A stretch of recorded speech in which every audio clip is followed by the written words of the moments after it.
Sherazade, sombre enfant de la nuit, tes pupilles de jade embrument mon esprit. C'est bon, on est prêt. C'est quand tu veux. Ok. Donc le marchand et le djinn. On raconte qu'il était une fois un marchand fort riche, pourvu en abondance de toutes sortes de biens. Il disposait de revenus satisfaisants, de serviteurs et d'esclaves, et avec cela d'un bon nombre de femmes et d'un bon nombre d'enfants. Du fait de son commerce, on lui devait de l'argent dans des pays lointains, et lui-même à son tour n'hésitait pas à emprunter parfois à l'étranger. Ainsi, dut-il un jour quitter sa maison pour se rendre en une contrée éloignée où il avait affaire. Il enfourcha sa monture et plaça sous l'arçon de sa selle un bissac dans les poches duquel il avait logé, en guise de provision de route, quelques petits pains ronds de conserve et des dattes. Il voyagea ainsi plusieurs jours et plusieurs nuits. Et Dieu avait décrété qu'il irait en sécurité, car il atteignit à la fin le lieu qu'il s'était fixé pour but, et y eut bientôt réglé ses affaires. Il reprit donc la route, impatient de retrouver son pays et sa famille, et chemina d'abord 3 jours de temps. Le 4e jour, l'ardeur du soleil et la réverbération de la chaleur sur le sol commencèrent à le faire souffrir. Et voilà qu'il aperçut au loin un jardin, dont les ombrages pouvaient lui offrir un abri. Il y dirigea ses pas et parvint ainsi au pied d'un noyer, non loin duquel coulait une source d'eau courante. Il attacha sa monture, qu'il soulagea de son bissac, et vint s'asseoir près de la source.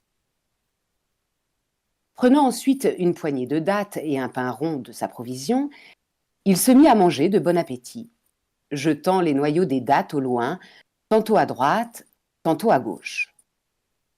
Puis il se leva, procéda à ses ablutions rituelles et fit ses dévotions. Lorsqu'il eut prononcé les paroles de salutation qui marquaient la fin de sa prière, le spectacle qui s'offrit à sa vue ne fut rien de moins que celui d'un djinn gigantesque, qui avait l'aspect d'un vieillard. Les pieds de ce personnage touchaient le sol et sa tête atteignait les nuages. Tenant à la main un sabre dégainé, il s'avança vers le marchand et vint se planter en face de lui. « Lève-toi, ordonna-t-il, que je te tue avec ce sabre, comme tu as tué mon fils. » Sur quoi il poussa un grand cri qui ne faisait pas mystère de ses intentions hostiles. Le marchand avait entendu ces paroles et considérait sa physionomie. La crainte respectueuse cédait en lui devant l'épouvante, car il n'était que trop clair que le djinn lui voulait du mal. « Oh, mon maître, s'étonna-t-il, pour quelle faute veux-tu me tuer ? » « Je veux te tuer parce que tu as tué mon fils, » annonça le djinn. « Qui donc a tué ton fils, dis-tu ? » insista le marchand. « C'est toi qui as tué mon fils, » répondit le djinn. « Pardieu !» s'écria l'autre. « Ce n'est assurément pas moi. Peux-tu me dire à quel moment et de quelle manière exactement cela s'est passé ? N'est-ce pas toi qui t'es assis en cet endroit, qui as tiré de la poche de ton sac des dattes, qui t'es mis à manger ces dattes et à en jeter les noyaux au loin vers la droite et vers la gauche ? » « Oui, » dit le marchand, « c'est bien moi qui ai fait cela. »« Donc c'est toi qui as tué mon fils. Voilà exactement ce qui s'est passé. Lorsque tu t'es mis à jeter au loin tes noyaux vers la droite et vers la gauche, mon fils qui marchait par là s'est vu atteint par un noyau. Ce noyau l'a tué. Donc il faut absolument que je te tue. »« Ne fais pas cela, ô Seigneur, » supplia le marchand. « Il faut absolument que je te tue comme tu as tué mon fils. Ne doit-on pas répondre au meurtre par le meurtre? Le marchand s'écria: Nous appartenons à Dieu, et c'est à Dieu que nous retournerons. Il n'y a de puissance et de force qu'en Dieu le Très-Haut, le Très-Grand. Si j'ai tué ton fils, je ne l'ai tué qu'à la suite d'une erreur. Je souhaite que tu me pardonnes. Par Dieu, il faut absolument que je te tue comme tu as tué mon fils, clama une fois de plus le djinn. Puis, il s'empara du marchand, l'étendit sur le sol et leva son sabre avec la ferme intention de le tuer. Le malheureux, tout en pleurs, plaignait déjà le sort de sa femme, de ses enfants et de tous les siens après sa mort. Lorsque le djinn brandit bien haut son sabre, l'habit de l'infortuné était trempé de larmes. Il eut tout de même la force de s'écrier: Il n'y a de puissance et de force qu'en Dieu le Très-Haut, le Très-Grand, et de réciter ces vers. Le temps est composé de 2 jours, l'un offrant la sécurité et l'autre la menace. La vie est faite de 2 parts égales, l'une offrant la joie limpide et l'autre les déboires. Dis à celui qui a pris pour motif les vicissitudes du siècle pour nous discréditer: La fortune l'a-t-elle quelquefois aidé, sans l'exposer en même temps au danger? Ne vois-tu pas que le vent, lorsqu'il souffle en tempête, ne brise que la partie la plus élevée des arbres? Que de contrées d'aspects divers sur la terre, les unes vertes, les autres desséchées, n'y est épargné par le malheur que celui dont la bouche ouverte attend la nourriture. Dans le ciel, les étoiles sont innombrables, et pourtant, il n'y a que le soleil et la lune qui soient sujets aux éclipses. Tu te fais une opinion excellente des jours, dès qu'ils te sont bénéfiques, et tu ne crains pas ce que le sort te réserve ensuite. Les nuits ont fait la paix avec toi, et par elles, tu t'es laissé tromper. C'est quand elles ont établi la sérénité qu'arrive le trouble. Lorsque le marchand eut fini de pleurer et de débiter ses vers, le djinn lança une dernière fois: Par Dieu, il faut absolument que tu sois tué, même si tu verses des larmes de sang, car tu as tué mon fils.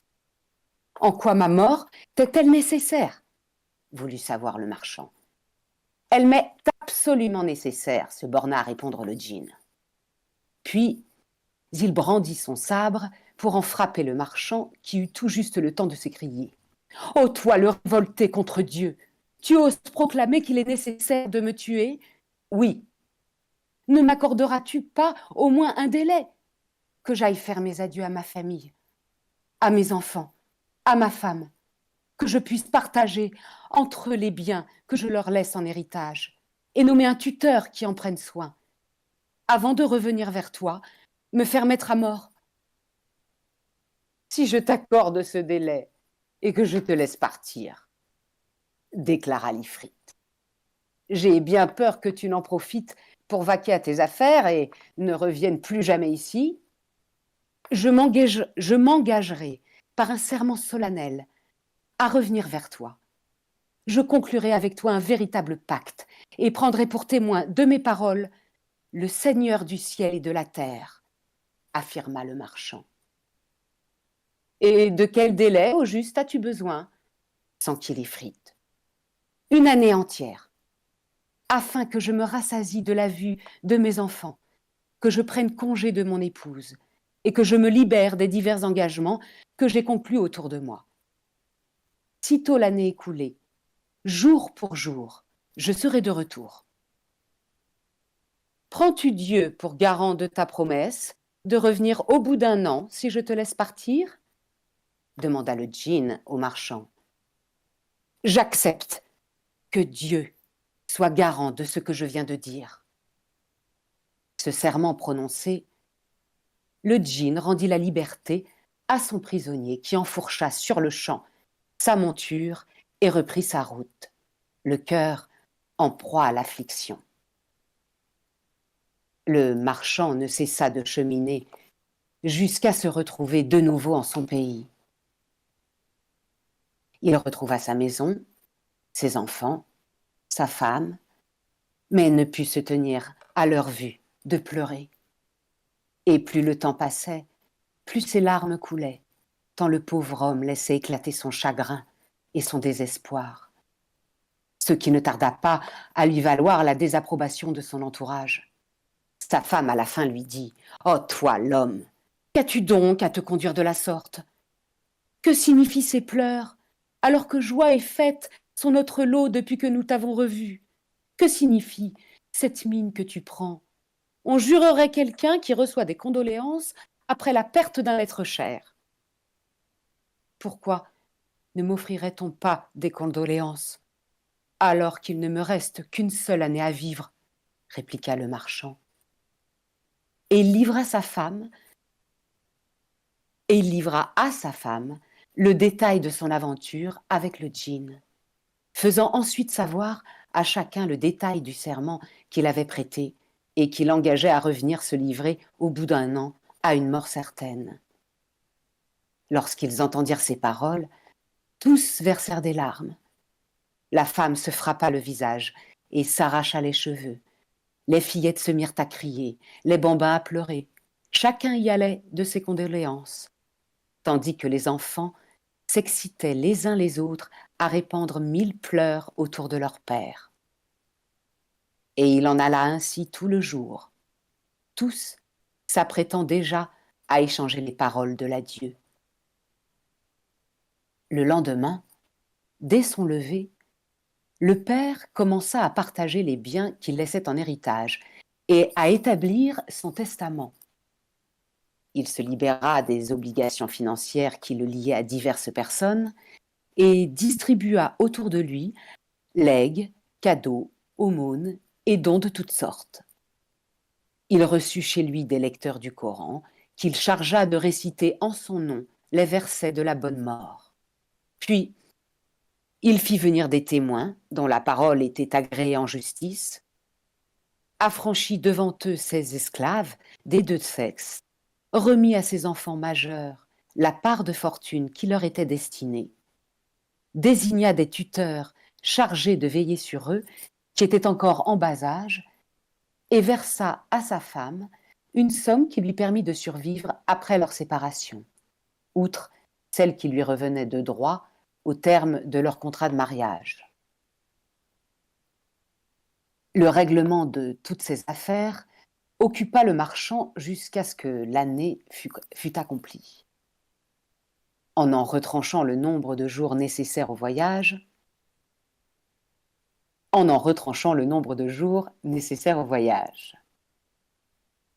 À la fin, il procéda à ses ablutions, récita ses prières, prit avec lui son linceul et fit ses adieux aux siens. Ses enfants se pendaient à son cou. Ses filles pleuraient à qui mieux mieux. Sa femme poussait de grands cris. Tant de pleurs remplirent son cœur de crainte, et ses yeux, à leur tour, laissèrent échapper des larmes. Il embrassa ses enfants entre deux sanglots, les couvrit tous de baisers, et leur fit ainsi ses adieux. Mes enfants, ce qui m'arrive est le fruit d'un jugement de Dieu. Tel est son décret. Tel est le destin qu'il a fixé pour moi. L'homme n'a été créé qu'en vue de la mort. Puis, il prit congé d'eux, enfourcha sa monture et s'en alla son chemin. Il voyagea 2 jours et 2 nuits et se trouva rendu au jardin qui était le but de son voyage, à l'instant même où l'année touchait à sa fin. Il fit halte à l'endroit où il avait mangé les dattes et s'assit, attendant le djinn, l'œil humide, le cœur en peine. Tandis qu'il se trouvait en cet endroit, un vieillard s'approcha de lui, menant une gazelle qu'entravait des chaînes, et le salua. Il lui rendit son salut. « Mon frère, s'étonna le vieillard, pourquoi te trouves-tu en ce lieu? Ne sais-tu pas qu'il s'agit là d'un endroit fréquenté par les djinns rebelles et par les descendants du diable? sache que ce jardin, mis en culture, n'a donné jusque-là aucun produit utile à celui qui a cherché à le mettre en valeur. » Le marchand lui raconta son aventure avec le djinn, depuis le commencement jusqu'à la fin. Le vieillard s'émerveilla de la fidélité de son interlocuteur à tenir ses engagements et s'apitoya sur son sort. « Tu n'as rien d'autre pour toi à présent que ce serment héroïque. » Puis, il s'assit près de lui et déclara : « Par Dieu, je ne cesserai pas de me tenir ici jusqu'à ce que je voie ce qu'il adviendra de toi avec ce djinn. » Il demeura donc à son côté et tous deux se mirent à converser. Mais leur échange de propos fut bientôt interrompu par la venue d'un second vieillard qui menait 2 lévriers noirs. Celui-ci s'approcha, les salua et ils répondirent à son salut. Comme il les interrogeait sur la raison de leur présence en cet endroit, l'homme à la gazelle lui rapporta par le détail l'aventure du marchand.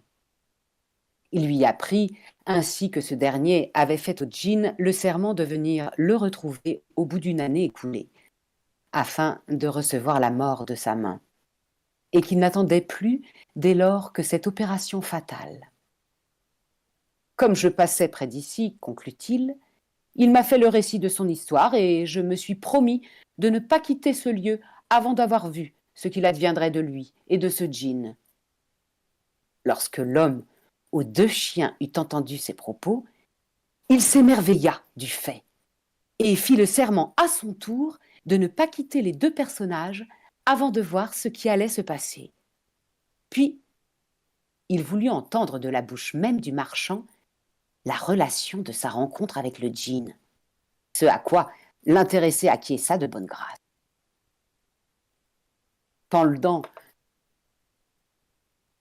qu'il devisait ainsi, se présenta à eux un 3e vieillard, menant une mule grise, au pas vif. Il les salua, et les 3 hommes lui rendirent le salut. « Oh, vous 2, honorables vieillards !» commença le nouveau venu. « Comment se fait-il que je vous trouve installés en ce lieu ? Et comment se fait-il que je vois ce marchand, assis entre vous 2, triste, affligé, portant sur sa figure toutes les marques de l'humiliation ?» Les 2 vieillards le mirent au courant de l'aventure du marchand, ajoutant qu'eux-mêmes se tenaient là afin de voir quel allait bien pouvoir être le sort de cet homme riche entre les mains du djinn. Dès qu'il eut compris de quoi il retournait, le 3e vieillard s'assit auprès d'eux et s'écria à son tour : « Moi non plus, par Dieu, je ne quitterai pas ce lieu avant de voir ce qui arrivera à cet homme. Je reste donc avec vous. » Ils engagèrent la conversation et un certain temps s'écoula.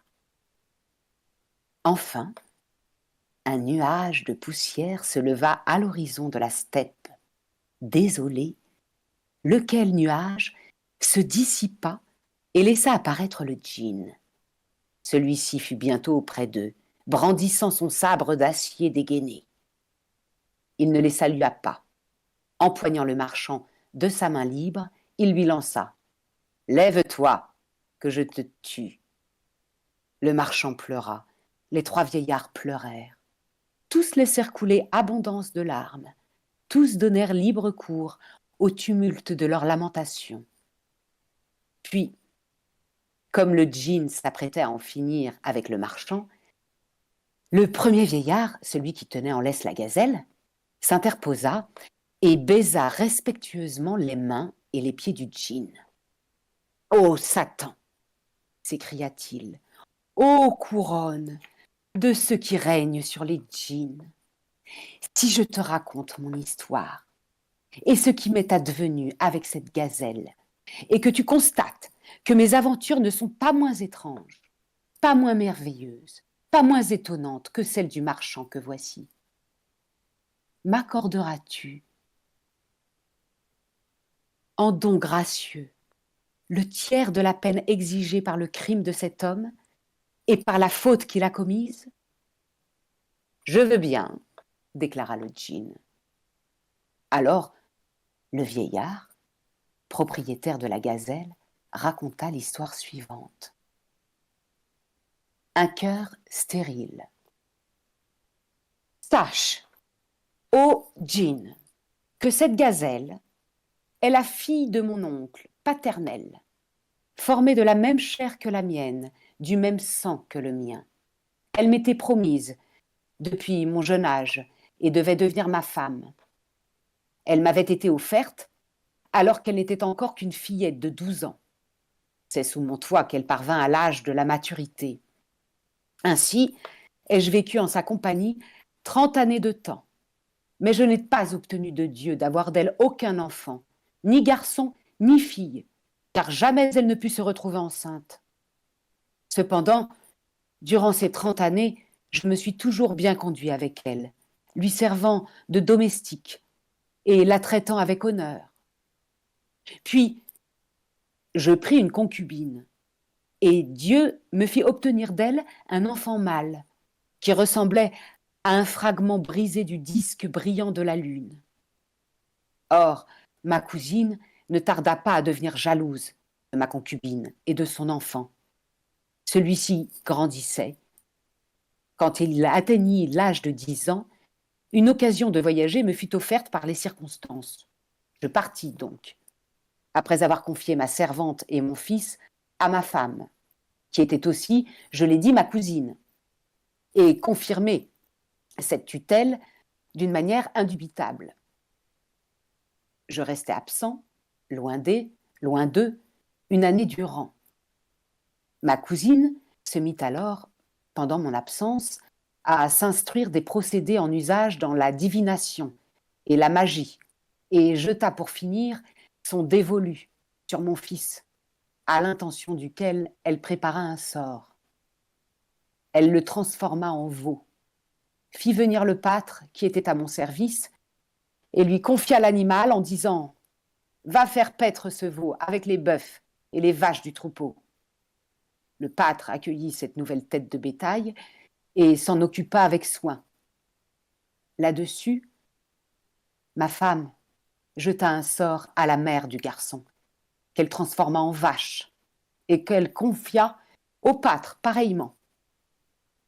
À la suite de ces événements, je revins de voyage et demandai à voir ma seconde épouse et mon fils. Ma cousine me répondit « Ton épouse est morte. En ce qui concerne ton fils, il s'est enfui de la maison il y a 2 mois et je n'ai reçu depuis lors aucune nouvelle de lui. » À ces mots, la peine de ne plus voir mon fils fut comme un feu dans mon cœur. La disparition de ma seconde épouse m'affligea aussi beaucoup. Je demeurai toute l'année chez moi, passant le plus clair de mon temps à me lamenter sur le sort de mon enfant.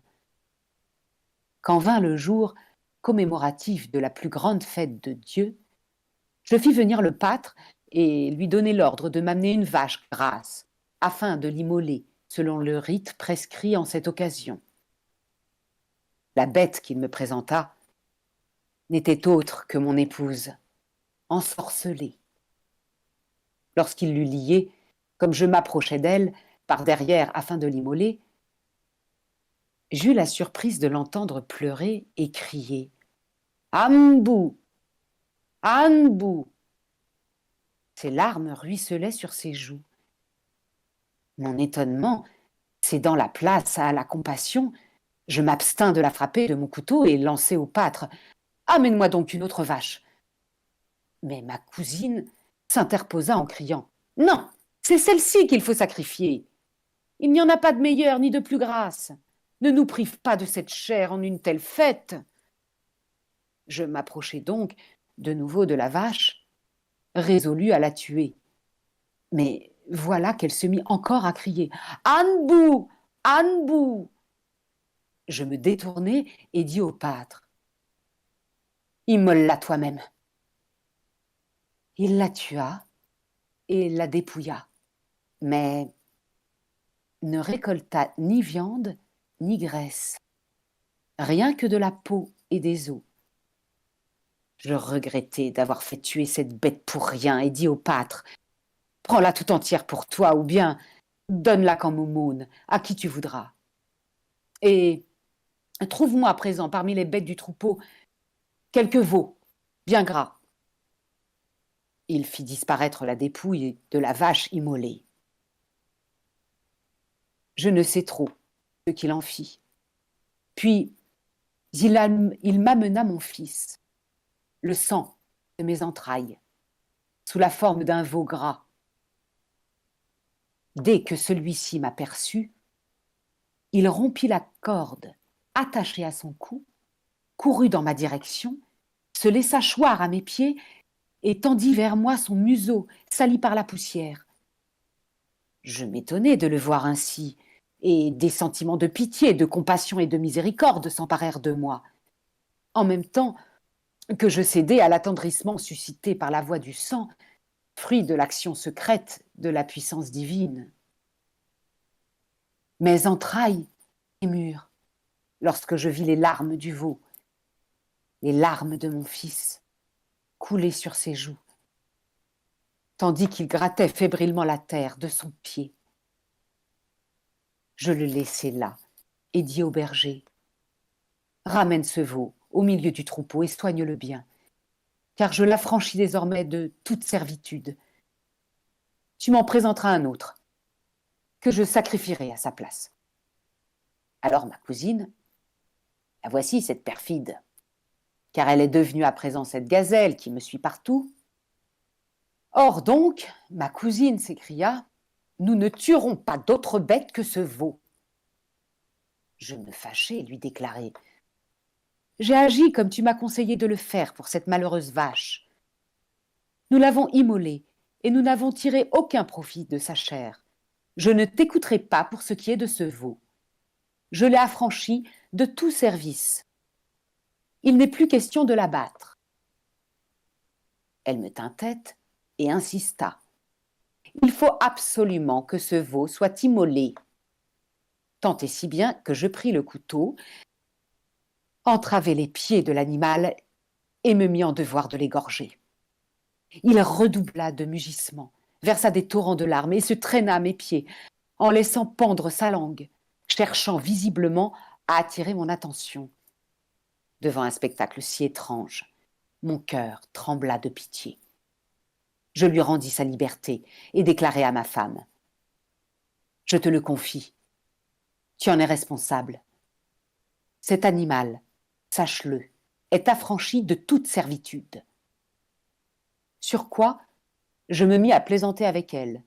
Oui, avec cette gazelle que vous voyez là, soucieux d'employer tous les moyens susceptibles de me valoir de nouveau son agrément, résolu surtout à la persuader d'immoler une autre bête. Je lui promis même de sacrifier ce veau à l'occasion de la prochaine fête. Après quoi, nous passâmes ensemble la nuit qui suivit ce pénible incident.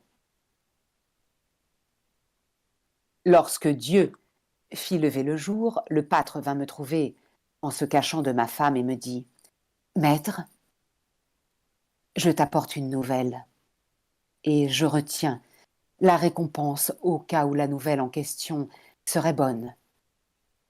Dis-moi ce qu'il en est et tu seras récompensé. » « Maître, reprit-il, j'ai une fille qui s'est beaucoup intéressée à l'art de la divination, de la magie, des enchantements et des exorcismes. Or, pas plus tard qu'hier, comme je venais de rentrer au logis avec ce veau que tu as dispensé de tout service, et que je m'arrangeais pour lui faire prendre ses aises parmi les bœufs du troupeau, ma fille me dévisagea un long moment, puis se prit à rire et ensuite à pleurer. Je lui demandai quelle est la cause de ce rire et de ces pleurs. Elle me répondit « Ce veau est en réalité le fils de notre maître, le propriétaire du troupeau. Il est simplement victime d'un sort que lui a jeté la femme de son père. Voilà pourquoi j'ai ri. Quant à mes larmes, elles ont pour cause le fait que la mère de ce garçon a été immolée par notre maître. » J'en crus d'abord à peine mes oreilles, Mais dès que j'ai vu couler la lumière de l'aurore, j'ai tenu à venir t'apporter moi-même la nouvelle et à te rassurer peut-être sur le sort de ton enfant. » À ces mots, « Oh, Jin, sache que je poussai un grand cri et que je tombai évanoui. Dès que je revins à moi et fus en mesure de me lever, je suivis le berger jusqu'à son logis. À peine fus-je introduit auprès de mon fils que je m'élançai pour l'étreindre, l'embrassant et pleurant à la fois. Il tourna sa tête vers moi, ses yeux laissèrent couler des larmes sur ses joues et il laissa pendre sa langue, comme pour me dire « Vois en quel état je suis. » Alors, je me tournai vers la fille du pâtre et la questionnai. « Peux-tu le sauver? Je te donnerai en échange tout ce qui se trouve en ma possession, bêtes du troupeau et argent. » Elle sourit et déclara: « Je ne convoite ni ton argent, ni tes dons, ni les bêtes de ton troupeau. Je ne le délivrerai qu'à 2 conditions. La première, que tu me maries à lui. La seconde, que tu me permettes de jeter un sort et de ravir sa liberté à celle qui l'a ensorcelée, de façon à ne pas vivre sans cesse dans la crainte du mal qu'elle pourrait me faire ensuite. » « Je te l'accorde, » répondis-je, « et mieux encore, que tu ne le demandes. Ma fortune vous appartient à tous deux, toi et mon enfant. Quant à ma cousine, qui s'est conduite ainsi envers mon fils et m'a tyrannisé jusqu'à me faire immoler la mère de mon enfant, je te l'abandonne, pourvu que ce soit de façon licite. Tu feras d'elle ce que tu jugeras bon de faire. Elle goûtera les tourments qu'elle a infligés à d'autres, rien que cela. » La fille du pâtre remplit alors d'eau un bol, prononça dessus une formule de conjuration et d'exorcisme, et s'adressa à mon fils en ces termes. « Ô toi, veau, si telle est la forme que tu as reçue du Tout-Puissant qui possède autorité sur toute chose, conserve-la et ne change pas. Mais si tu es ensorcelé par traîtrise, sors de cette forme et prends celle d'un être issu d'Adam, avec la permission de celui qui a fait toutes les créatures. » Puis, elle l'aspergea de l'eau contenue dans le bol. L'animal trembla soudain de tous ses membres et, de veau qu'il était, devint un être humain. Je n'eus pas la patience d'attendre davantage. À demi hors de mes sens, je m'élançai vers mon enfant. Lorsque nous fûmes rendus à la claire conscience des choses, il me conta comment ma cousine, oui, cette gazelle que vous voyez là, en avait agi avec lui et avec sa mère. « Oh mon fils, » m'écriai-je, « Dieu a voulu que nous reprenions nos droits sur cette femme, le tien, celui de ta mère et le mien. » Et je lui donnai pour épouse la fille du pâtre, au djinn. Et celle-ci ne prit aucun répit avant d'avoir jeté un sort sur la perfide et de l'avoir métamorphosée en gazelle. « C'est là un animal de bel aspect, » me fit-elle observer. « Puisqu'elle est destinée à vivre en notre compagnie et à partager notre vie, il vaut mieux qu'elle se présente sous la plus agréable apparence, afin que nous ne tirions pas mauvais augure de la forme nouvelle qu'elle aura prise et des regards que nous pourrions jeter sur elle. » Ainsi, ce bel animal demeura chez nous au long des jours et des nuits, au long des mois et des années. Plus tard, la fille du pâtre mourut, et mon fils partit en voyage vers le pays de ce marchand à qui tu as eu affaire. Et me voilà parti à mon tour pour prendre des nouvelles de ce fils, ce qui m'a conduit jusqu'à vous, toujours accompagné par ma cousine, cette gazelle que vous voyez là. Telle est mon histoire. N'est-elle pas étrange et merveilleuse. Le djinn voulut bien en convertir, en convenir, et proclama: je t'accorde en don le tiers de la vie de ce marchand. Puis il se tourna vers le second vieillard, celui qui possédait les 2 chiens noirs, et prêta l'oreille à son discours. À mon tour, commença le vieil homme, je vais te raconter ce qui m'est advenu et ce qui est arrivé à mes frères, ces 2 chiens que tu vois là. Et tu constateras que mon histoire est plus étonnante, plus étrange encore que celle que cet homme vient de relater. Cela dit, si tel est bien le cas, me donneras-tu en cadeau à moi aussi le tiers de la vie de ce marchand? J'y consens, répondit le djinn. Sur quoi le deuxième vieillard, s'étant installé comme il convenait, se mit à raconter son histoire.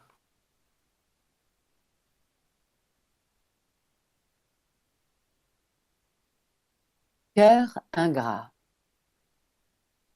Ô djinn, comme préambule à mon récit et pour en donner à l'avance un mot d'explication, je tiens d'abord à insister sur le fait que ces 2 chiens sont mes frères. Oui, nous étions 3 frères, 3 héritiers de sexe mâle. Et notre père, à sa mort, nous avait laissé en héritage la somme de 3000 dinars. Avec ma part, j'ouvris une boutique où je me mis à faire commerce de produits de toutes sortes. Et mes 2 frères agirent de même. À peine étions-nous établis ainsi que mon frère aîné, l'un des 2 chiens que vous voyez là, se prit à vendre les effets de sa boutique pour 1000 dinars, acheta des marchandises et des produits pouvant trouver facilement preneur dans les pays lointains, et se prépara pour un long voyage. Nous ne le vîmes plus durant 1 année entière. Après cette période de temps, je me trouvais un jour dans ma boutique lorsqu'un mendiant s'arrêta dans la rue en face de moi pour me demander l'aumône. « Que Dieu ouvre pour toi la porte de ses dons, lui dis-je. » L'homme se mit à pleurer, puis s'écria: « Tu ne me reconnais plus ?» Je dévisageai le mendiant avec attention. C'était mon frère. Je m'approchai de lui, l'entourai affectueusement de mes bras, lui fis gravir les marches qui menaient à la boutique et m'enquis de ce qui avait bien pu lui arriver. « Ne pose pas de questions, s'écria-t-il, car le soleil de ma fortune s'est incliné sur son horizon et n'a pas tardé à disparaître. Vois, ma condition est passée de l'état de prospérité à celui de misère. » Je m'empressai de l'emmener au bain public, l'inviter à revêtir l'un de mes habits et l'installer dans ma propre maison.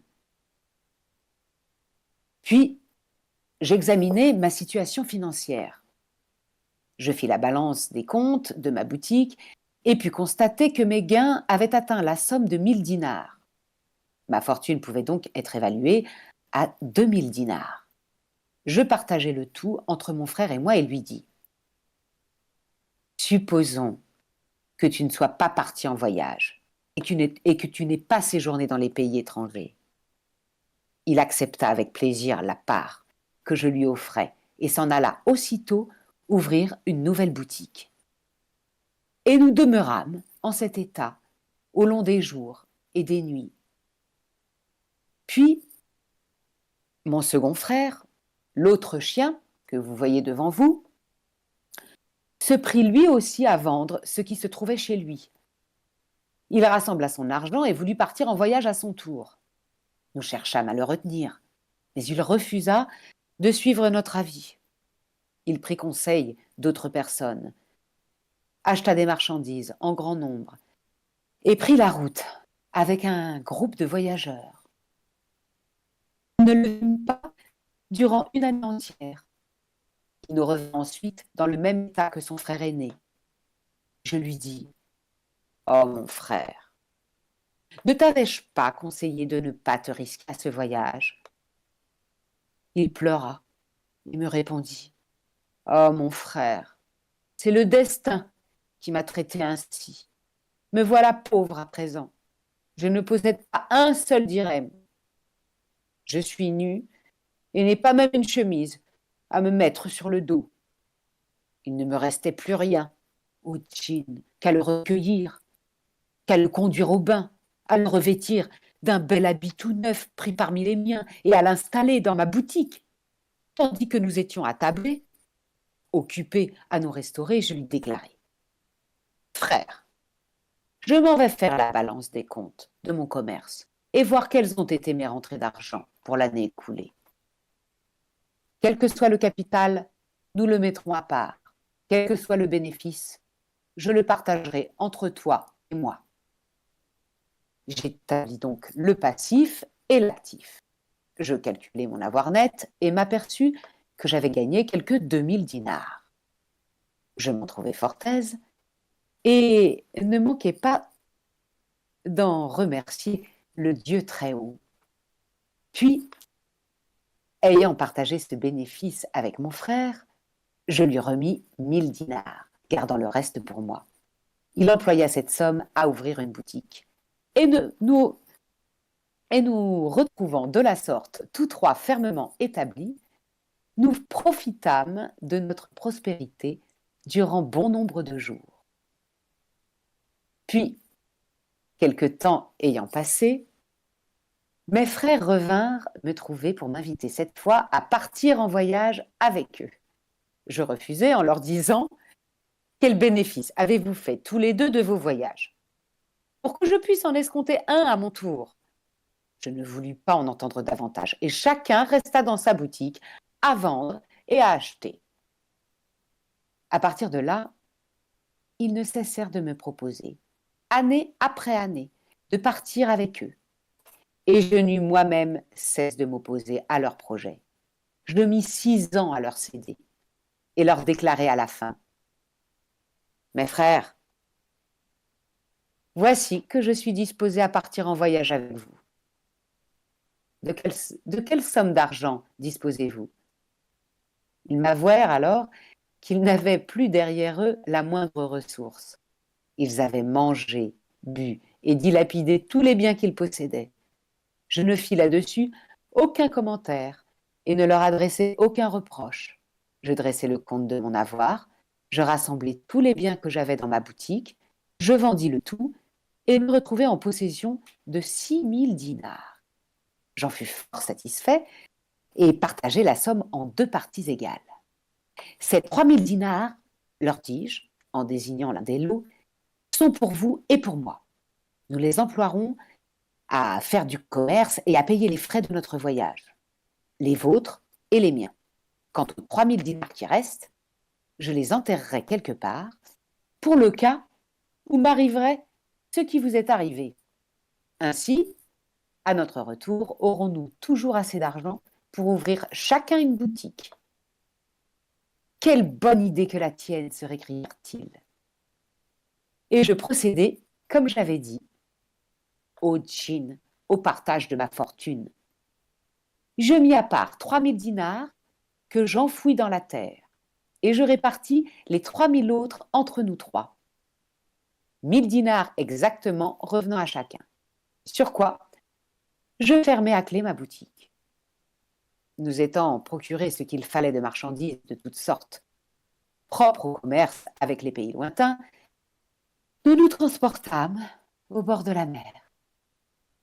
Nous n'avions plus qu'à louer un navire aux cales profondes, à transporter tous nos biens à bord et y adjoindre quelques provisions de route et à prendre le large. Notre périple dura bien des jours et bien des nuits. Il devait y avoir 1 mois entier que je voguais sur l'océan salé en compagnie de mes frères, ces 2 chiens que vous voyez là. Lorsque nous vîmes en vue d'une ville où nous pûmes aborder. La vente de notre cargaison nous permit d'y faire un bénéfice important. 1 dinar nous en rapporta 10 et nous eûmes par conséquent tout loisir de nous procurer de nouvelles marchandises. Je me préparais déjà à reprendre ma place à bord quand, sur le rivage de la mer, une servante, vêtue d'habits fort méchamment usés et déchirés, se présenta à moi. Elle me baisa la main et me dit « Maître, acceptes-tu de profiter d'une occasion de faire le bien et de rendre service ? Je pense que je t'en récompenserai un jour. » « J'accepte toujours de profiter d'une occasion de faire le bien, » répondis-je. « Ne songe pas à me récompenser. »« Maître, » reprit-elle, « manifeste-moi ta bonté. Donne-moi des habits convenables et prends-moi avec toi dans ce navire. Je suis prête à te suivre dans ton pays et à devenir ta femme. Bref, je te fais don de ma personne. Sache en effet qu'en me prenant avec toi, tu me fais du bien et me rends grand service, ce dont je te récompenserai avec la permission du Dieu très haut. Que mon état présent et mon aspect de femme humiliée ne t'induisent pas en erreur. » Lorsque j'entendis ces paroles, mon cœur eut pitié d'elle et, soumis d'avance à la volonté du Dieu très haut, lui répondit « J'accepte. » Et la priant de me suivre, je lui fis don de riches vêtements, lui proposai un contrat de mariage honorable et l'invitai à monter à bord. Je la rejoignis dans la chambre que j'avais fait aménager à son intention. Sur quoi nous reprîmes notre voyage, voguant au long des jours et au long des nuits. Mon cœur l'ayant aimée, je passais désormais mes journées et mes nuits auprès d'elle, négligeant la compagnie de mes frères, tant j'étais occupée du soin de sa personne.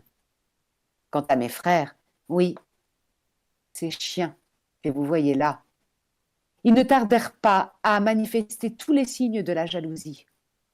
Mais ce qu'ils convoitaient surtout, c'était ma fortune et le lot respectable de mes marchandises. Bref, leurs yeux se mirent à considérer avec avidité tout ce que je possédais.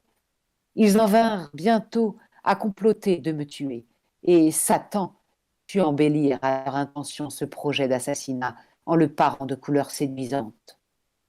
Ils décidèrent d'agir avec perfidie.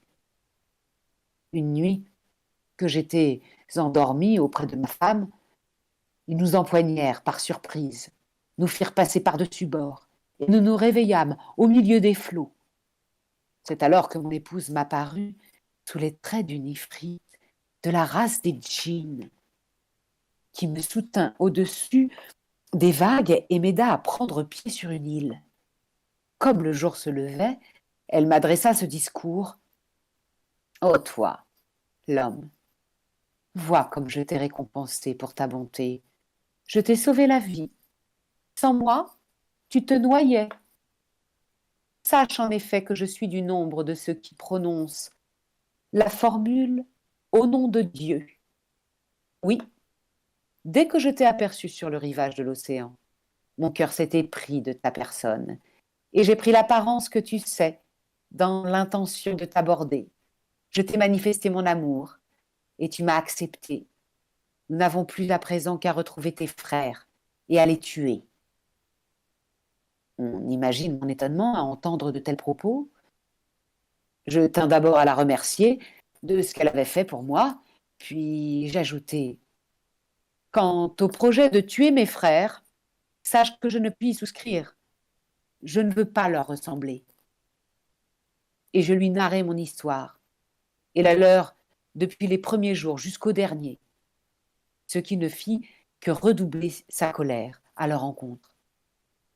À l'instant même, s'écria-t-elle, je vais voler vers tes frères, faire sombrer leur bateau et provoquer leur perte, sans rémission. Par Dieu, protestai-je, n'agis pas ainsi. Le proverbe ne dit-il pas, ô bienfaiteur, ce sont tes procédés envers celui qui t'a offensé qui montreront si l'on peut te donner ce nom. Quoi qu'il arrive, ce sont mes frères.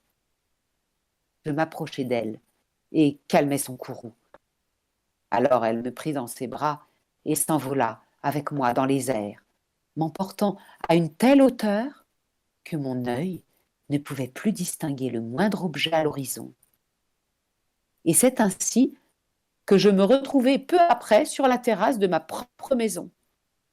Je n'avais plus qu'à me dresser sur mes 2 pieds et à pousser ma porte. J'étais chez moi. J'empressai d'aller terrer mon or et après avoir talu les vendeurs du marché, je m'employai à dégager l'accès de ma boutique.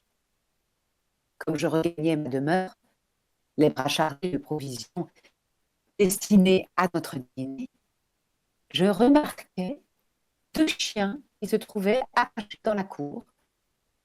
Dès qu'ils m'aperçurent, ils se levèrent et se mirent à geindre en cherchant à s'agripper à moi. Je n'étais pas encore remis de la surprise où me plongeait leur comportement que mon épouse apparut et me dit « Seigneur, les animaux que tu vois là, ce sont tes frères. » Qui donc leur a donné cette apparence, m'étonnai-je. J'ai envoyé un message à ma sœur. C'est elle qui leur a imposé cette forme. Ils t'en seront délivrés que lorsque 10 années te seront écoulées. Sur quoi elle prit congé de moi, non sans m'avoir fait connaître le lieu secret de sa résidence. 10 ans ont passé sur ces incidents. Voilà que je me dirigeais justement vers cet endroit où je suis conviée à rejoindre cette femme du peuple du djinn, car l'heure est venue de délivrer mes frères. Et c'est sur ces entrefaits que j'ai fait la rencontre de cet homme et de ce vieillard à la gazelle. Comme je m'informais auprès du premier, il me conta son aventure avec toi. Et je n'ai pas voulu quitter ce lieu sans en savoir l'issue. Voilà mon histoire. N'est-elle pas étonnante, elle aussi? Le djinn en convint volontiers et s'exclama. Par Dieu! Oui, elle est décidément étonnante et étrange. À toi aussi, j'accorderai donc gracieusement le tiers de la peine encourue par cet homme. Sur ce, le 3e vieillard demanda. Ô djinn, ne m'humilie pas en rejetant ma requête. Si je te raconte à mon tour une histoire étrange et surprenante, plus étrange encore et plus surprenante que ces 2 histoires que tu viens d'entendre, me feras-tu aussi grâce, par faveur, du tiers du châtiment de cet homme? J'y consens, déclara le djinn. Dans ce cas, écoute ce que je m'en vais te conter.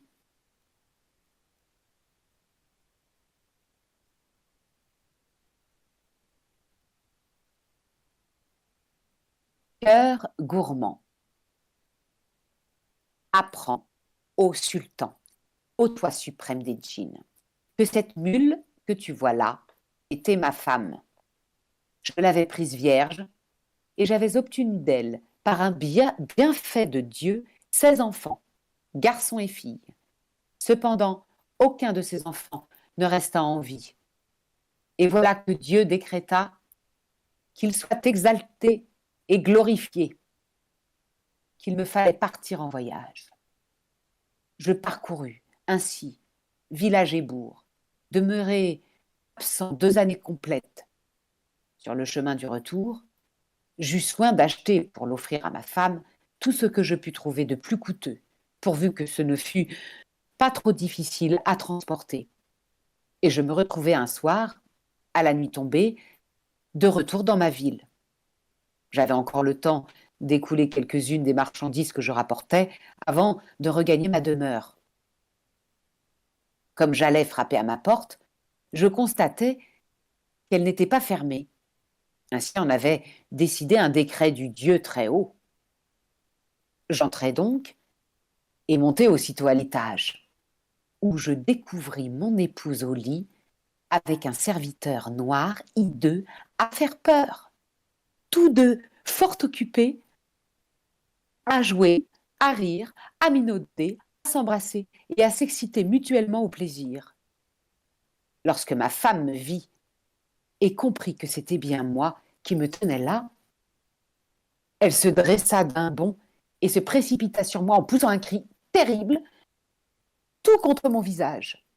J'en fus si effrayée que, saisi soudain de stupeur, je perdis à demi le sens des choses, tout prêt à croire que le spectacle que j'avais sous les yeux se déroulait dans un autre monde.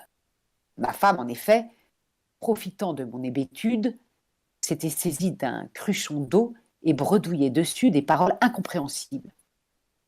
Puis, puisant un peu d'eau de ce vase, elle m'en aspergea en hurlant « Sors de cette forme humaine et prends donc la forme d'un chien !»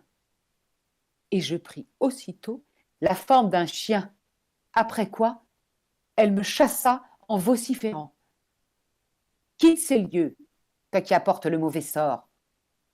Je franchis la porte et me mis à errer dans la ville. Chaque fois que des chiens me voyaient, ils aboyaient contre moi, ils hurlaient, m'assaillaient férocement et me mordaient. Les gens les chassaient et j'avais toutes les peines du monde à leur échapper. Je fus ainsi en proie à la peine la plus cruelle, aux épreuves les plus pénibles, et ne cessai de me trouver dans cette situation, livrée aux tourments de la faim et de la soif, ne buvant que dans des écuelles, jusqu'à ce que je fusse parvenue un jour devant la boutique d'un boucher. J'eus l'idée d'y entrer. Les chiens qui me poursuivaient sans relâche faillirent en faire autant. Mais le propriétaire de la boutique les éloigna de moi et me jeta quelques os. Je les rongeai consciencieusement et fus admis par la suite à me nourrir des restes de ses repas. Puis je pris l'habitude de l'accompagner dans ses sorties, veillant à lui faire escorte, jusqu'à ce qu'il fût de retour en sa boutique. Quand il me vit agir ainsi, il me prit en affection et se mit à me donner lui-même à manger et à boire. Et chaque fois qu'il me laissait pour regagner son logis, je restais à l'intérieur de l'échoppe où je m'installais pour dormir. Un jour, qu'il s'en était brusquement retourné chez lui pour une affaire qu'il devait régler sur le champ, je le suivis jusqu'au seuil de sa demeure et réussis à me faufiler à l'intérieur du logis. C'est ainsi que je me retrouvai en présence de son épouse et de sa fille. Cette dernière était dévoilée. À peine m'eut-elle aperçue qu'elle se cacha le visage avec sa manche. « Père, dit-elle au boucher, ce que tu fais n'est ni juste ni convenable. Depuis quand laisse-t-on entrer chez nous des hommes à l'improviste ? Et où vois-tu donc des hommes, ma fille ? S'étonna le boucher, son père. Ce chien qui est entré chez toi, répondit-elle, est en réalité un homme auquel sa femme a jeté un sort, le livrant à 1000 tourments et l'exposant cruellement aux morsures des autres chiens. Par Dieu, ô mon père, je suis capable de le sauver. Oui, je dois pouvoir le délivrer par la toute-puissance du Dieu très haut de cette situation horrible qui est la sienne. Lorsque son père entendit ces mots, il abonda généreusement en son sens. Par Dieu au-dessus de toi, ô ma fille, par le prix que tu attaches à ma vie, tu ne peux en effet te dispenser de le sauver. Ce sera une aumône dont le mérite ne reviendra qu'à toi. Sois généreuse envers lui, ne serait-ce que pour moi, car par Dieu, je l'ai pris en affection, pitié et compassion. Ayant aussitôt décelé chez lui un caractère enclin à l'amitié. Avec amour et respect, je t'obéirai, répondit-elle. Et sans attendre, elle alla chercher un bol en cuivre qu'elle remplit d'eau et prononça dessus des paroles que nous fûmes bien en peine de comprendre, son père, sa mère et moi, tous tant que nous étions. Mais ces bredouillements devaient être des formules de conjuration, car à la fin, elle s'écria « Avec hâte, oui, sur l'heure, et vite, vite, ah, faites vite, et que Dieu vous accorde sa bénédiction. Puis, elle ajouta en s'adressant à moi, si tu es l'objet d'un sort, si tu es en réalité un être issu d'Adam, reviens. Ah, en plus, on est vraiment tout proche Près de la fin. tout près de la fin. Ok. Je vais reprendre à la jeune fille qui parle à ce troisième vieillard. Avec hâte, oui, sur l'heure, et vite, vite. Ah, faites vite, et que Dieu vous accorde sa bénédiction. Puis, elle ajouta en s'adressant à moi, si tu es l'objet d'un sort, si tu es en réalité un être issu d'Adam, reviens à ta forme première par la toute-puissance du Dieu très haut, qui n'a qu'à dire à une chose, soit-elle, pour qu'aussitôt elle le devienne. Et dès qu'elle m'eut aspergé d'eau, je revins à ma forme première. Dans l'instant, je me précipitai vers elle, et lui baisant les mains, le front et les pieds, je m'écriai, « Par Dieu au-dessus de toi, ô dame, il faudra à présent que tu jettes un sort à ma femme, oui, que tu m'aides à lui faire enfin connaître mon droit. » Avec amour et respect, je le ferai, s'écria-t-elle. Par Dieu, je la rétribuerai en lui infligeant le même traitement qu'elle t'a infligé. Et s'approchant d'un cruchon rempli d'eau, elle prononça à nouveau force, conjuration et paroles confuses. Puis se tournant vers moi, elle me dit, « Pars aujourd'hui même, afin d'être auprès de ta femme à la nuit.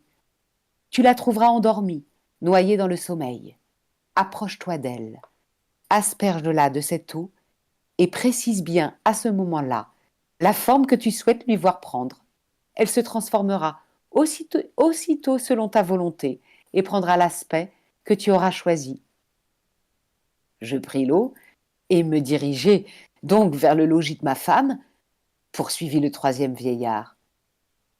J'arrivai à notre porte et la trouvai ouverte. J'entrai et me précipitai jusqu'à la chambre de ma femme. Elle était en effet endormie, semblable à une morte. Je m'approchai d'elle et l'aspergeai avec l'eau en disant « Sors de cette forme et prends celle d'une mule grise, au pas vif. » Aussitôt, elle devint une mule.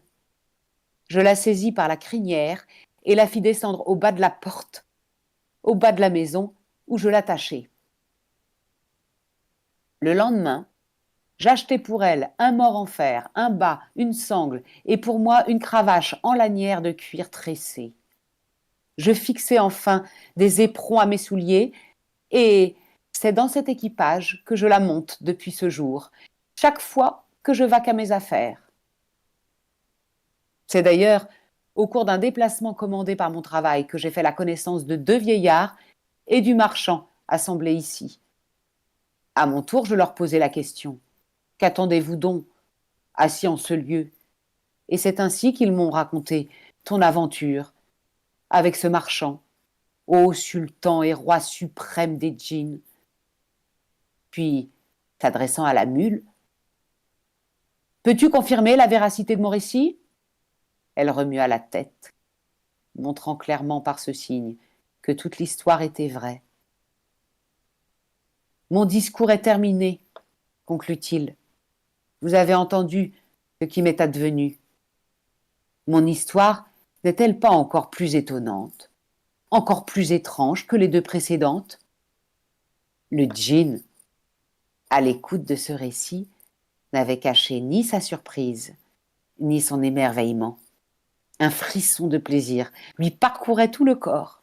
« Je t'accorde à toi aussi, en don gracieux, le tiers du châtiment de ce marchand, déclara-t-il. Puis, rendant ce dernier à la liberté, il le remit entre les mains des 3 vieillards et prit congé d'eux. Le marchand se précipita vers ces 3 bienfaiteurs et lui offrit ses remerciements, et leur offrit ses remerciements. Eux, de leur côté, ne laissèrent pas de le féliciter. de s'être tiré sain et sauf d'un tel danger. À la suite de quoi, chacun fit aux autres ses adieux et reprit son chemin.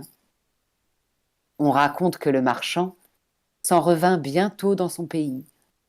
Il y retrouva son épouse, sa famille, ses enfants, et ne les quitta plus avant d'avoir atteint le terme de sa vie.